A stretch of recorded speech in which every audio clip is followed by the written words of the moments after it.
So I recently bought a brand new camera for shooting video to replace my now rather decrepit looking Canon 5D Mark III. Choosing to buy the Canon 5D Mark III over any other camera back in 2013 was in hindsight a very simple decision. There's the camera that I like. Hey Stan, tell about when Terrence caught a fit up a testicle shitting rectal boy. I feel like today there's just so much more to consider. Frame rates, 8-bit colour, 10-bit colour, low light performance, battery life, build quality, 1080p, 4K, Lens selection, weight, size, cost, photography, autofocus. That said, I feel like this is a really great problem to have because it just demonstrates how much choice we now have as content creators. If I go looking for ice cream, for example, and the only two flavours that I have on offer are chocolate and armpit hair, my decision is made very simple, regardless of whether chocolate is my favourite flavour or not. If, however, I go to an ice cream shop and they sell chocolate, vanilla, strawberry, banana, mint, rum and raisin, raspberry ripple, mango, yoghurt, and so on,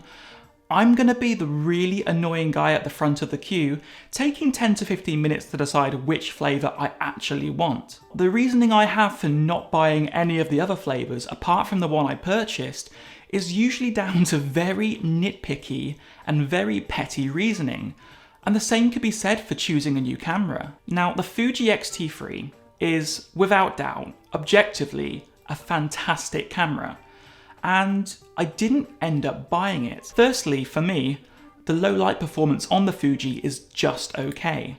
Secondly, I was only satisfied with the battery life. Thirdly, and this is incredibly petty and I'm opening myself to getting flamed in the comment section, I wanted a standard zoom lens native to the system that had a constant aperture and stabilization. And the Fuji has the 18-55 as a kit lens, and this is an exceptional kit lens for the money and in the package, but it didn't have the constant aperture. And given that the Fuji isn't a low light powerhouse, I wasn't willing to settle for a 2.8-4. I would have wanted at the very least a constant 2.8 aperture. And the Fuji doesn't have that, and that was enough for me to sway my decision and look elsewhere. The Sony A7III is objectively, like the X-T3, a fantastic camera. Furthermore, it doesn't have any of the issues that I had with the X-T3. The one main reason why I chose not to get the A7III is, to some, probably just as petty as not having the right lens for the Fuji.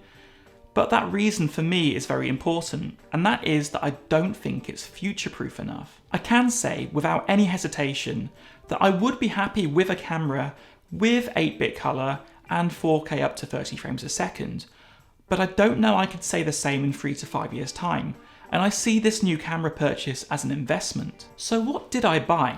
Well, it's this guy, the Panasonic GH5S, and I must say, through the limited amount of use that I've gotten from it so far, I love it.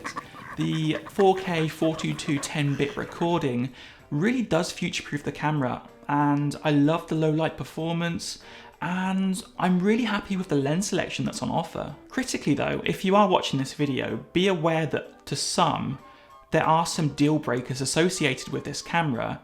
They just don't happen to be deal breakers for me.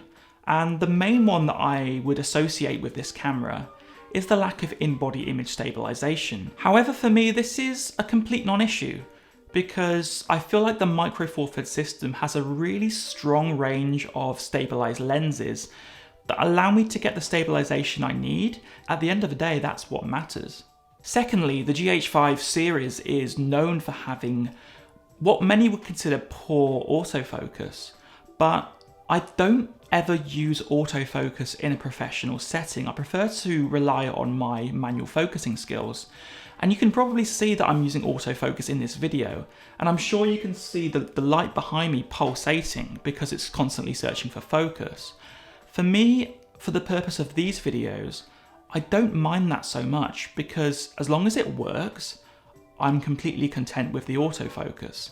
However, there are many of you that would potentially be using autofocus in a professional capacity, and if you're one of those people, you might choose to look elsewhere. If you are someone that does get a portion of their income through photography, again you might choose to look elsewhere and choose anything aside from the GH5 series, because the X-T3, the A7III and so on and so forth, they are just better cameras for stills.